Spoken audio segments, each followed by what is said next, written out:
What's happening, man? Man, I'm feeling good. Blessed to be here, man, in your space. Well, you know, this is where we make all the magic happen. Absolutely. All right, what's up with the trucker hat? What's up?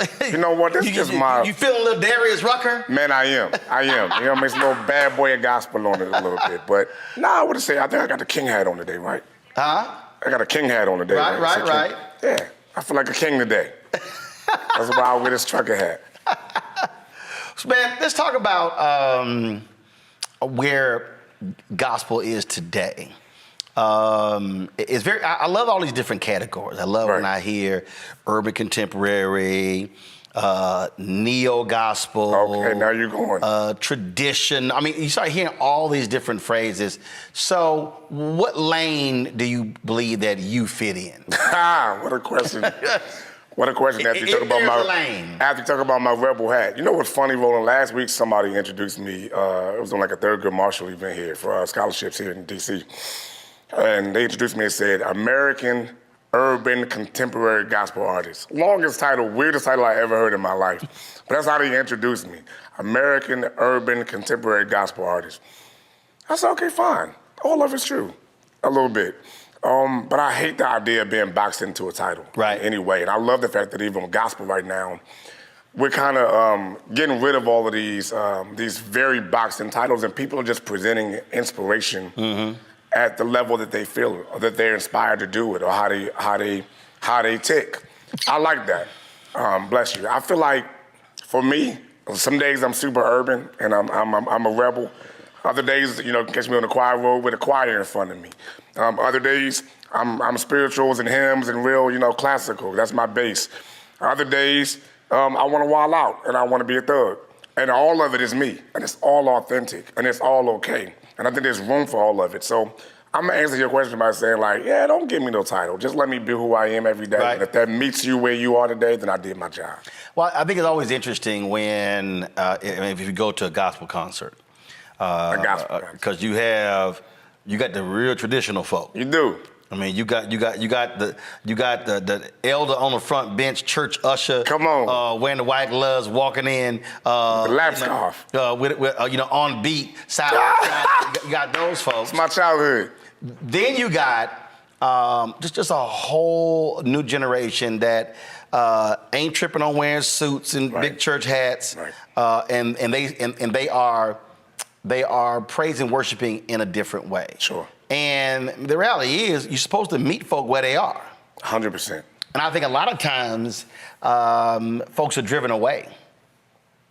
Because of the boxes? Yeah. Because of the stigma? Because of the boxes, the rules. Absolutely. You can only do this, and you can only do this, and 100%. You can't do this. And so, to me, that limits, frankly, the gospel. Sure, no, 100%. You actually said something my mother says to me like every week when I go out.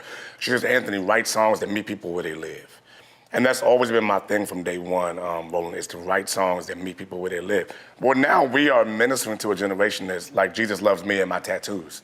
So some of them still want traditional, but there's a scripture in the Bible that I love the reference about this where Paul said, I become all things to all men that I might save some. In other words, be as authentic as you are, and there's somebody who needs that, the way that you have it. I remember reading a story, and it was a guy, and he was ministering to bikers, Bikers. To bikers, and he was talking about how I approach them.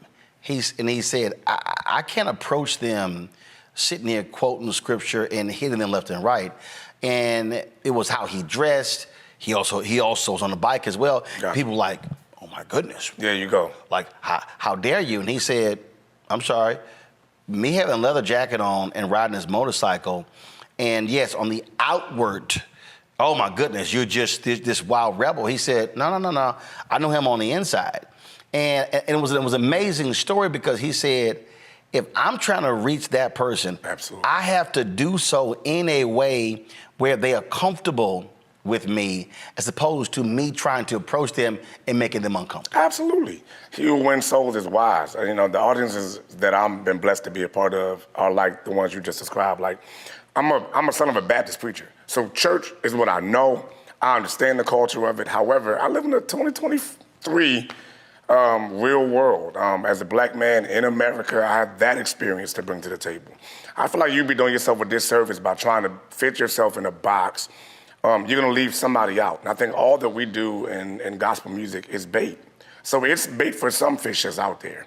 Just because it might not be what you would grab a hold of doesn't mean it's useless or that it doesn't have merit. Somebody needs it the way that you have it. Mm-hmm. Somebody else needs it the way somebody else has it. All of it works to me. And I feel like you should just be your authentic self and you'll get the fish you're supposed to. So how do you deal with that when you at First Baptist? When you've got different services, Sure. different people, and you just may want to just go, then Pastor Jenkins is like, Absolutely. I mean, have you ever got that look from Pastor Jenkins like, Man, Anthony? Probably from day one. First of all, Roland knows my church. Shout out to my pastor, Pastor Jenkins, and my church, First Baptist Glen Arden. Absolutely, I came there 15 years ago with a mohawk. He was from day one. He was like, "What is Came this?" in with a mohawk? I came in with a mohawk. That was like my day one. I had a mohawk, and after I got on stage with a mohawk, then a whole bunch of young kids started to get mohawks, and then some of the older deacons too. That's when he was like, "Yo, get that mohawk out of here." But to your point, I feel like I know how to go into any environment and be what that environment needs. And that's the wise part about it. When it says he who wins souls is wise. Just because I am a rebel don't mean I'm gonna come to the First Baptist Church of Glen Arden on stage and just turn up and lose the people. Like, nah, you should be wise about how you approach it. So when I go there, can I clean it up, put on a suit, put on a choir robe, direct the choir? Yes, every Sunday. When I leave there on Sunday night, if I'm going to a club in Detroit to perform, I'm gonna turn up, bring out the chain, throw on the hat. But all of it's me. I'm not putting on for anybody. It's all me. Yeah, but at the time when you like, okay, I'm gonna slide in and Absolutely. a little something here. Absolutely, 100% at First Baptist. And you know what's funny? Where you think Pastor Jenkins would like reject that? He'd be up there dancing with me, right side by side, doing a B.O.B. bounce on stage, which is what I love. So now I don't get no flack from him. I don't get no flack for him. Came with a mohawk. Yes, sir. He gonna love this part of the interview when he sees this. Mohawk He was out. like, absolutely not. He looked at me like, okay, what is this or whatever, but he never turned me down for those reasons. Once he heard my gift, it was the gift that outshined the outward appearance, and I think that's what people, get hung up on. They see people, how they look, right. They write them off. He didn't do that to me. Because there are a lot of head of music and pastor battles. Man, oh my goodness. I know you've heard some horror We ain't got stories. time for the conversation in this meeting. Horror stories. But the funny part about it is those two things are the elements people come to church for. Right. They come for a good word, they come for good music. So it behooves us to be able to work together. And I think Pastor Jenkins has done an amazing job with that. I love my church experience. Who have you studied in terms of, so two. One being minister of music in the church. Is there anybody you studied where you said, man, I just like how they do it, how they present it, just how they flow? Absolutely. One of my biggest inspirations in that realm is Marette Brown Clark. She's a gospel artist as well. She has managed to be able to be a gospel artist out here, saving the world through her music ministry, but also faithful to her local church. For me, that was always important, Roland. I always wanted to feel like I had, I know I have a local call to my local assembly and a global call. You don't see a lot of examples of people who can do both or that even think both are important, but I don't think I would want to have one without the other. I think people who have the global call part down don't have the anchor of a pastor, a leader, and a solid foundation at home that I think sometimes is necessary to make sure you don't go too far out there. Then on the flip side, having a local church is great for me, so that when I do go out there and I do my global call, I know there's always somebody back at home. If they reject me, if they hate me, if they don't like what I did tonight, when I go back home, it's gonna be like cheers, where everybody knows your name. I'm back home. You know what I mean? Now on the global call, who have you really liked, admired, either growing up or even present day, where you said, I vibe with that person? So I think, what people call the GOAT in gospel, of course, is a great example. Kirk Franklin is definitely one of the greatest to ever do it. And he's seemed to be able to be relevant in the culture, but still be undeniably who he is as a Christian, as a believer. Very authentic. I think that I love that. When it comes to presentation, I think Donald Lawrence is like the most classic picture of just being true to your art. Like, he's been my biggest inspiration when it comes to just being true to your art. Like, the trends of music come and go, but if this is who you are, be that. Know that there's an audience that loves that. He's the consistent, bar for that to me. So I would throw out those two names for sure. How important is it to be a student of the craft? When young folk come up to me and they say, man, I want to do what you do. Then my response is, but do you want to do what I do? Gotcha. And then because when I throw that out, for a lot of them, they look at me like I'm crazy, and I'm going, if you want to be really great, not popular, not want to be seen in airports and taking selfies, for me, it is study the craft. Ooh. And you actually never stop learning. Never. That to me. So talk about why that is so valuable, studying the craft. Oh, I feel like whether it's songwriting, whether it's singing, whether it's stage presentation, whether it's choir directing, any of that. Right. Even though I feel like every person is unique in nature, you are still following the blueprint that somebody else laid out in some way, shape, or form. People who don't study their craft, to me, just are blowing in the wind. You really just wanted a platform. You didn't want necessarily to be a part of the building of a particular thing. And for me, I feel like with gospel music, you're a part of a legacy that was already established. Right.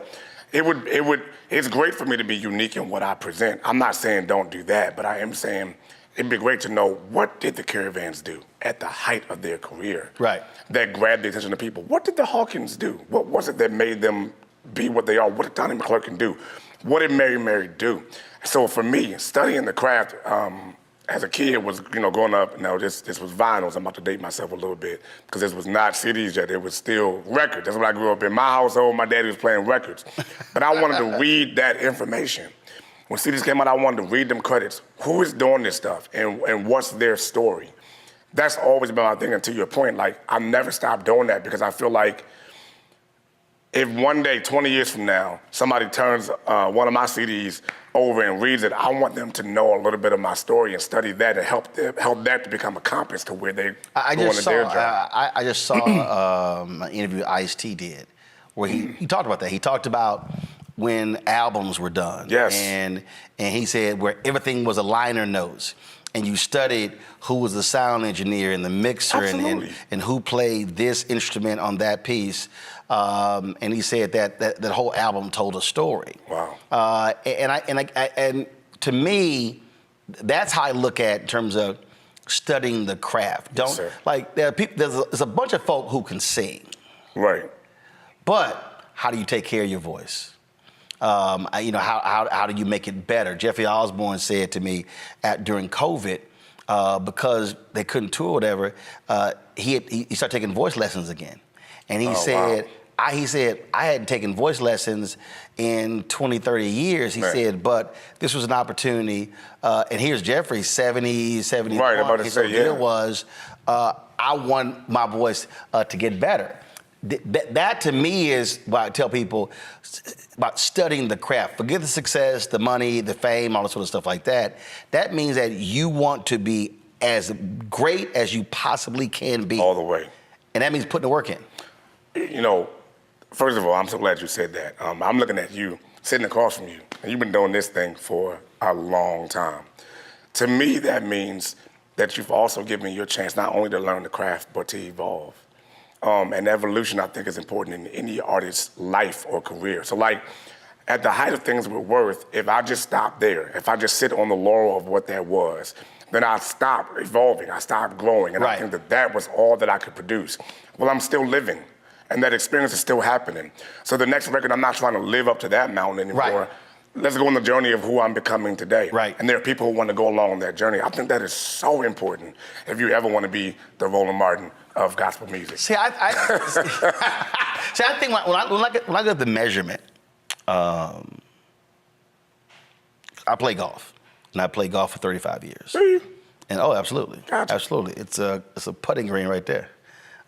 We keep right. It's a 9-foot putting green. Y'all right can't there. see it, but it's a over. 9-foot putting green right there. I got the exact same one in my house. Done deal. Oh, Okay. absolutely. And I was talking to somebody about this, and they said, "Well, do you gamble playing golf?" And I said, sometimes we may play for, dollar a hole or whatever. But then this is what I told them. I said, the beauty of golf is you're actually competing against yourself. There are no teammates. It's not me against you. You're actually competing against yourself. Against yourself. And that is, I shot this score. What's my best score? Right. How low can I go? Right. And I sort of look at it the same way. I don't look at other people. I don't look at what somebody else is doing and say, okay, we're competing against them. No, my deal is I'm actually competing against myself. So if my standard is here, if I'm trying to go here, then they got nothing to do with you. Right. So I don't care what you're doing. Right.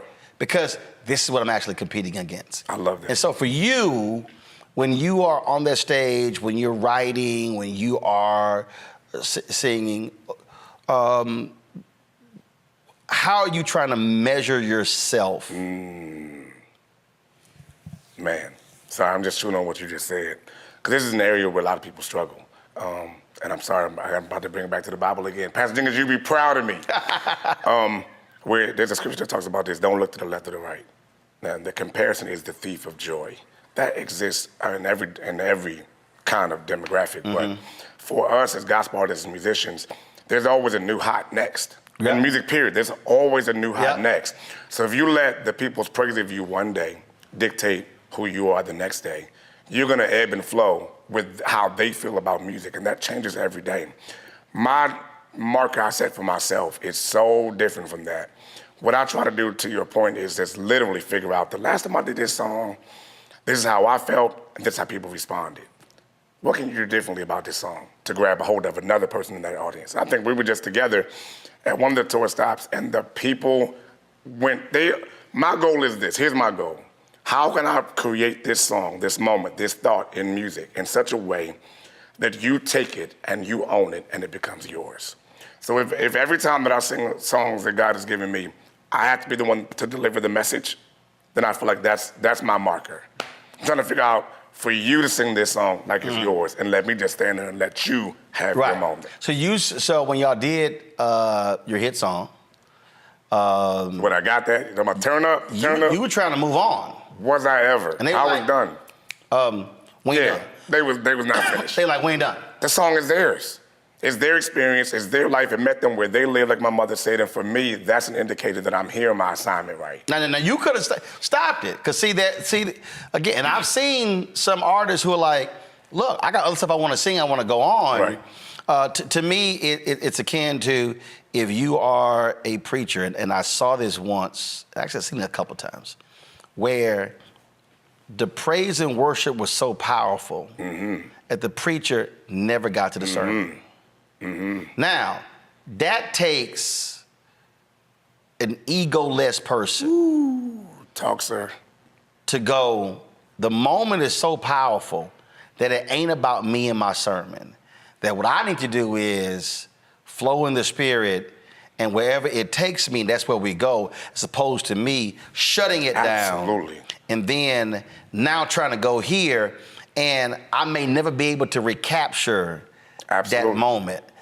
That, to me, I think also happens if you're on stage. 100%. And for us, if I'm a servant, that if you're getting what you need, then that was the goal. If you're getting what you need, then that was the goal. So that day, I think we had maybe 3 or 4 songs to do. We only got through 2.5. But the people who came, what they needed was that. And I'll make sure they got it. Go ahead and drink from that. If we're there and you're getting what you need, drink from that. Next time you see me, then we'll keep going. I think it was Donald, it might have been Donald Lawrence. No, it was Donald Lawrence that always told us, always leave them wanting more. So if that's all you got for me the next time, the next time I'll come back and give you a little bit more. And the thing, to me, I think the thing about the moment in gospel music, again, it might be a praise song, it might be a worship song, and I remember I was at Salem Baptist Church. I was a member when I was there. Man. And it was all kind of stuff that was happening. And it was, this when I was at CNN, it was Time Journal Morning Show. It was like all these different, it was like stuff that was just happening. And I remember church was over and the choir was still going. Gotcha. And I was just standing there just in it. And Walter, who is the head of music, he walked over to me, he said, one, I could pray with you. He said, but I could sense you needed to hear what the choir was doing. And I wasn't paying attention to who was around me. I didn't care. We were done. And we may have been at least 15, 20 minutes and the choir was still going. At the church. Right. So again, it's that's the power to me of the music. Absolutely. Where you don't know who's going through something. Absolutely. But they need that at that moment, at that time, in that place. I see that has to be the goal. You know, if you decide you're going to go on an inspiration, celebration, gospel tour, the goal is to make sure people leave inspired, that they can celebrate. That's the point. So if I don't get through all of my songs or my set, if that's my indicator, then it's about me. Yep. But I'm a servant. I'm a servant to this thing. And that's whether you're at church or whether you're in the biggest venue possible. The goal is to make sure that the audience that's coming gets what they need. You're a servant to that. Have you, I'm sure you have, walked to that stage and this is my set list, but then the room starts speaking to you. And then you get that look like, we ain't doing that. We're about to go another way. Just follow me. I got to go here. Yes, sir. And that's probably scary for a lot of people because that's so off the beaten path. For people who need organization and structure, and from here to there, that dynamic will not only mess them up, it'll probably also ruin the moment. Because then you're just gonna move on from a moment that people actually need. Me, because I'm a bit of a radical, I thrive in that environment. Because for me, again, as a servant to the people, I'm gonna make sure you get what you need. So it's like, I have the same approach. I don't write speeches. So like literally. You don't write speeches? No, don't write speeches. So you're asked to come and speak, you're literally gonna speak from your heart. Yeah, they might give me the theme, whatever. Wow. I'll take it under consideration. Gotcha. But I may go somewhere else. Got it. And when I say I gave a speech in Florida, this woman came up to me. She had a black paper. She's like, "Oh my God!" She says, "We want to run your whole speech in the paper." I was like, "Y'all better transcribe it." Oh man, good luck. And she was like, "What do you mean?" I said, "Baby, that sucker wasn't written." She's like, "Well, can I get your notes?" I was like, "What no notes?" I'd rather know. She said, "You didn't have any index card, no notes?" Nothing. I was like, "Nope." See? She said, "Well, did you write the title down?" Nope. See? And so literally, so there have been moments, a lot of times again, where I'm sitting there, and again, I'm not waiting to speak, and again, I might be taking pictures or whatever. But I remember this one time I was sitting there, and I knew something, and I was like, "Yo, I didn't want to be bothered." And they would come to me like, "Hey, you want something to drink?" "No, I'm fine." "Want something to eat?" "No, I'm fine." And I was and I was just like, it was just like, "What's he doing?" I'm like, "Wait till I get that microphone." I mean, it was. I got something I got to get out of right. me. Now I'm talking about. Yes. Was lighting them up, and then it was so funny because I'm telling I knew when I stepped up, I knew what was going to happen. Right. When I got to the microphone. In fact, I think I spoke in Virginia. I was his sister. She's supposed to do a gospel song after me. She's like, "I'm so happy to be here." She says, "They got me to sing." I said, "You don't want to do that." She's like, "What do you mean?" I said, "You don't want to sing that song Not after I get done." Yeah, not. She's like, "No, it's fine." I said, "No, it's not." I said, "I'm telling you I'm what's giving you going the to heads happen." up, right? when I finish. Man. So I suggest you sing that song before I speak. Got you. I said, because when I get done, I'm going to clear the room. But see, that's the confidence of knowing. And that was just like, I'm just letting you know. Absolutely. I mean, so I knew it was like, I was like, I'm telling you. So she sang before I did. She did it before. She sang before, Okay. and then it was over. She like, man, I'm so glad you. She was like, and I said, Yo, kudos to you for letting her know, man. Like, no.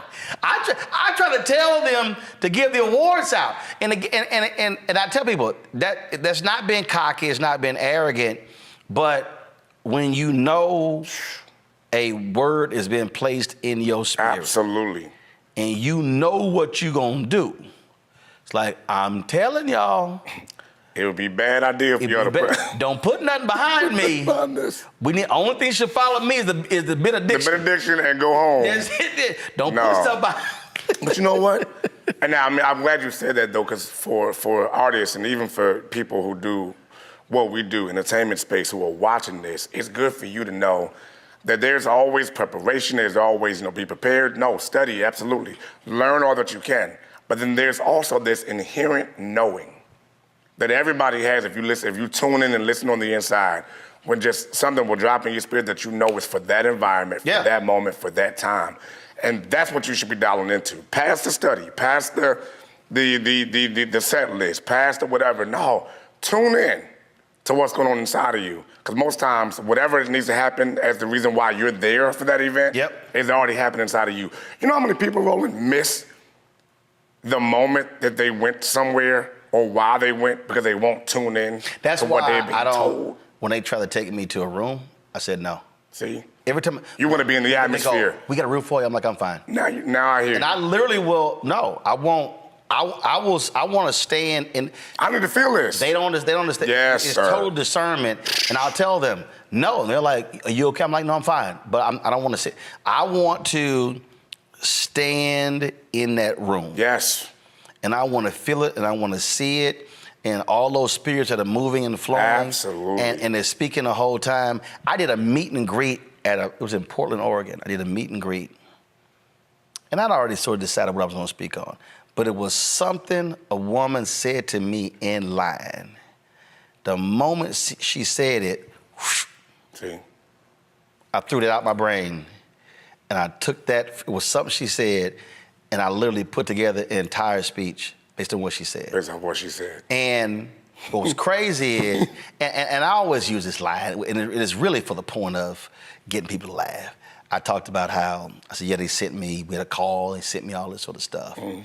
I said, but I ain't paying attention to that. Room started laughing, and then I said, so as I'm thinking about it, so I'm laying this whole thing out. So this guy in front, he's hot. I mean, he's hot. Mm. He was the leader of the group. I mean, his whole body language, his whole. Tight. But see, what we didn't realize is I picked up on that body language earlier. Got you. And I didn't like his spirit when I met him. Got you. And so now I'm at the microphone, so I'm purposely tweaking him. Oh man, he's burning up. And I'm talking about burning up. I'm talking about just. I mean, I could feel it and sense it. I just kept turning that knife. So when it was over, he gets the speaker's bureau and they say, "Wait, we need to talk to you because this guy said that you were rude, that you didn't take pictures of people." I was like, "Baby, he lying." The woman was like, "What do you mean?" I said, "I guarantee you lying." I said, "I always stay." I said, "Unless I literally have to go." Right. I said, "I guarantee you he lying. Guarantee he lying." And they want him, and it was all kinds of stuff. It was total lie. And so that's why. See? I want when I'm in that place, I want to know, I want to feel it. I want to. 100%. Don't be mad when my light frustrates your demons.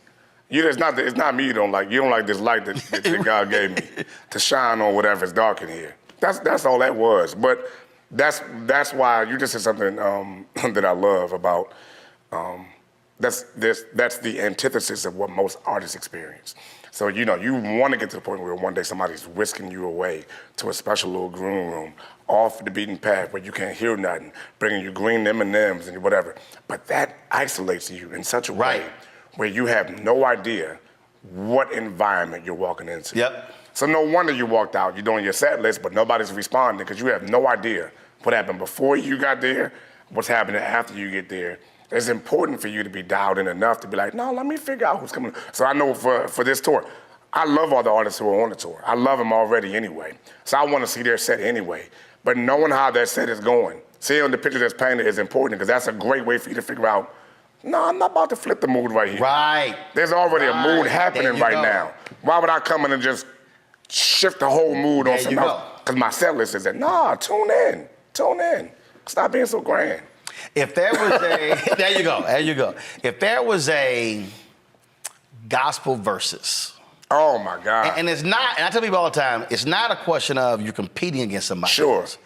But if that was how I sort of see it, a gospel versus, because I believe it's sort of like when Sam Cooke and the Soul Stirrers and the Gospel Caravan, all them cats, Dixie, when them cats travel, they were like, you know, we're about to kick y'all behind tonight. Yeah. So it pulled the best out of them. Who would you love to do a gospel versus with? Ooh. First of all, I'm thinking about verses because I love that platform. You got a mic on that side. One stage. And it could be an individual or a group, but that would just be crazy for the audience. For the audience, man. Oh man, that is a crazy question. I have no idea. You know, I would think from the group aspect, it would be somewhere along the lines of like the Walls group. Okay. Just because group-wise, like, you know, people like to hear the harmonies and whatnot that we produce and that we sing. I have great love and admiration for them. So it wouldn't be a competition. It'd be an honor thing. Same thing with Donald Lawrence and Richard Smallwood and these guys. We are because of them. Got it. So, I mean, that would be like a landslide. They would win because I would honor them so much. Like, there's nothing I can do with you. But I think people would love to see that.